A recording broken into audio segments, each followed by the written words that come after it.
कक्षा 12 के बच्चों का स्वागत है हिंदी की कक्षा में। आज से हम रिवीजन प्रारंभ कर रहे हैं। चूँकि आपका ऑनलाइन जो इतना भी कोर्स था हिंदी गद्य का वो समाप्त हो गया है। हिंदी काव्य और संस्कृत के जो कोर्स हैं वो भी आपके लगभग समाप्ति की ओर हैं ऑनलाइन कक्षाओं में। जो बचे हुए हैं वो भी अक्टूबर मास में संभवतः समाप्त हो जाएंगे। चूँकि मुझे जिम्मेदारी हिंदी गद्य की दी गई है तो मैं हिंदी गद्य से संबंधित आपके जितने भी क्वेश्चंस हैं उनका रिवीजन मैं आपको कराने जा रहा हूं।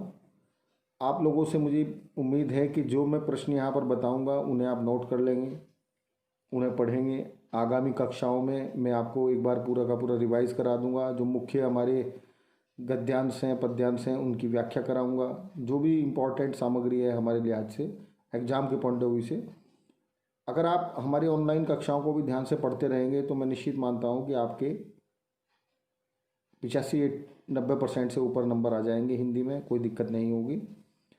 तो आज हम शुरुआत करेंगे हिंदी गद्य साहित्य का इतिहास।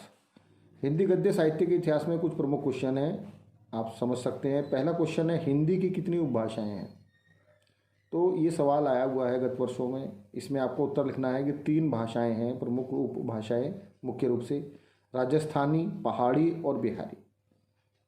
इसके बाद एक सवाल इसमें आया हुआ है, द्विवेदी युग की सर्वाधिक प्रसिद्ध साहित्यिक पत्रिका का नाम लिखिए तथा उसके संपादक का नाम।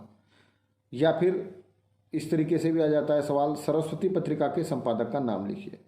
तो यहाँ पर आपको पता होना चाहिए कि द्विवेदी युग की जो सबसे ज़्यादा इम्पोर्टेंट पत्रिका थी, पत्रिकाओं के दौर में बहुत प्रसिद्ध पत्रिका रही है सरस्वती पत्रिका। सरस्वती पत्रिका के माध्यम से विभिन्न साहित्यकारों ने हिंदी साहित्य को समृद्ध बनाने का प्रयास किया और उनमें सबसे पहले थे आचार्य महावीर प्रसाद द्विवेदी जी। आचार्य महावीर प्रसाद द्विवेदी जी ने सन 1903 में इसका जो है कार्यभार संभाला था, संपादन का कार्य संभाला था। और उसके बाद इस पत्रिका के माध्यम से वो लगातार हिंदी साहित्य की सेवा करते रहे। इस पत्रिका का प्रमुख कार्य क्या था? इस पत्रिका का प्रमुख कार्य था नए नए साहित्यकारों को मौका देना, उनकी प्रतिभा को आगे बढ़ाना। तीसरा जो सवाल है, हिंदी के प्रथम मौलिक उपन्यास और उसके लेखक का नाम बताइए। तो हिंदी का जो प्रथम मौलिक उपन्यास माना जाता है वो है परीक्षा गुरु और उसके लेखक हैं श्रीनिवास दास। तो ये छोटे छोटे क्वेश्चंस हैं जो आपको पता होने चाहिए। अगला है, हिंदी एकांकी का जनक किसे माना जाता है? हिंदी एकांकी के जनक कौन थे? तो हिंदी एकांकी के जनक थे डॉक्टर राम कुमार वर्मा। डॉक्टर राम कुमार वर्मा जी ने हिंदी एकांकी लिखी सबसे पहले और उसके बाद अन्य साहित्यकारों ने भी एकांकी लेखन में रुचि ली। सबसे पहले निबंध लिखे जाते, नाटक लिखे जाते थे। नाटक में 4 से 5 अंक होते हैं, एकांकी में 1 ही अंक होता है। तो डॉक्टर राम कुमार वर्मा को हिंदी एकांकी का जनक माना जाता है। इसके अलावा कुछ और पत्र पत्रिकाएं हैं, उनके संपादकों के नाम मैं आपको यहाँ बता रहा हूँ। धर्मयुग एक पत्रिका थी, बहुत अच्छी पत्रिका थी, समसामयिक जो मुद्दे थे उन पर लिखती थी।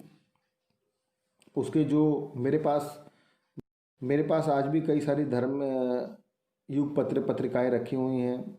मेरे पिताजी के समय की हैं वो, और उस समय सोवियत यूनियन और अमेरिका की लड़ाई वगैरह के उसमें बहुत ज़्यादा डिटेल वर्णन आते थे, कई तरह के फ़ोटो छपते थे और हम जैसे उस समय के जो युवा थे उन्हें बड़ा पढ़ने में मज़ा आता था। तो धर्मयुग के जो संपादक थे वो हैं धर्मवीर भारती। दूसरी पत्रिका जो इम्पोर्टेंट है जो आ जाती है, जिसका साहित्य संदेश, पत्रिका का नाम साहित्य संदेश, संपादक का नाम गुलाब राय। एक पत्रिका थी समालोचक। समालोचक पत्रिका वेरी इंपॉर्टेंट, आपको पता होना चाहिए। समालोचक के संपादक थे चंद्रधर शर्मा गुलेरी।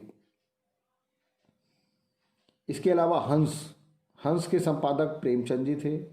कविवचन सुधा के संपादक भारतेंदु हरिश्चंद्र जी थे। हरिश्चंद्र मैगजीन, हरिश्चंद्र चंद्रिका, इन तीनों के जो संपादक थे वो भारतेंदु हरिश्चंद्र थे। मर्यादा मैगजीन का नाम मर्यादा, संपादक डॉक्टर संपूर्णानंद जी, हमारे उत्तर प्रदेश के मुख्यमंत्री भी रहे। पिछली साल आपने इनका कक्षा 11 में एक निबंध पढ़ा था, शिक्षा का उद्देश्य। उसके लेखक भी डॉक्टर संपूर्णानंद जी थे। तरुण भारती पत्रिका का नाम, संपादक का नाम राम वृक्ष बेनीपुरी। पत्रिका का नाम कादम्बनी, संपादक का नाम राजेंद्र अवस्थी, पत्रिका का नाम विशाल भारत, संपादक का नाम श्री राम शर्मा। तो ये कुछ पत्र पत्रिकाएं हैं जिनके संपादकों के नाम मैंने आपको बताए। कुछ और बातें बता रहा हूँ, ध्यान से सुनिएगा। भारतेंदु जी से पूर्व हिंदी गद्य के 4 प्रवर्तकों, उनकी एक एक रचनाओं के नाम बताइए। तो सबसे पहले हिंदी गद्य के जो प्रवर्तक थे ईशा अल्लाह खां, उनकी कहानी उन्होंने लिखी थी, एक रचना थी रानी केतकी की कहानी। दूसरे सदा सुखलाल, उनकी रचना है सुख सागर। तीसरे लल्लू लाल, उनकी रचना है प्रेम सागर। चौथी सदल मिश्र, उनकी रचना है नचिकेतोपाख्यान।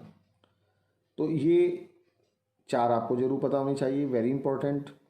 भारतेंदु युग की प्रमुख पत्रिकाओं एवं उनके संपादकों के नाम लिखिए। बहुत बार आया है कक्षा 12 में, आपको 2017 में भी आया है ये सवाल, आपको बिल्कुल निश्चित रूप से पता होना चाहिए। ब्राह्मण पत्रिका के संपादक थे प्रताप नारायण मिश्र जी। हिंदी प्रदीप पत्रिका के संपादक थे पंडित बालकृष्ण भट्ट। आनंद कादम्बनी एक मैगजीन निकलती थी, उसके जो संपादक थे बद्री नारायण चौधरी प्रेमधन। इसके बाद 2 सवाल और आज की इसमें वीडियो में बताऊंगा। पहला है हिंदी की प्रथम मौलिक कहानी का नाम बताइए। मौलिक कहानी, तो हिंदी की जो प्रथम मौलिक कहानी है वो माना जाता है इंदुमती को।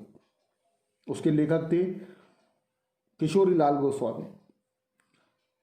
डायरी विधा की प्रथम रचना का नाम उल्लेख कीजिए। तो डायरी विधा में जो प्रथम रचना थी उसके लेखक थे नरदेव शास्त्री, और उनकी जो रचना थी वेद तीर्थ, रचना का नाम है वेद तीर्थ, को उनकी प्रथम डायरी माना जाता है लेखन में। इसका प्रकाशन 1930 के आसपास हुआ था। कल फिर मैं इससे आगे की बात आपको बताऊंगा। धन्यवाद।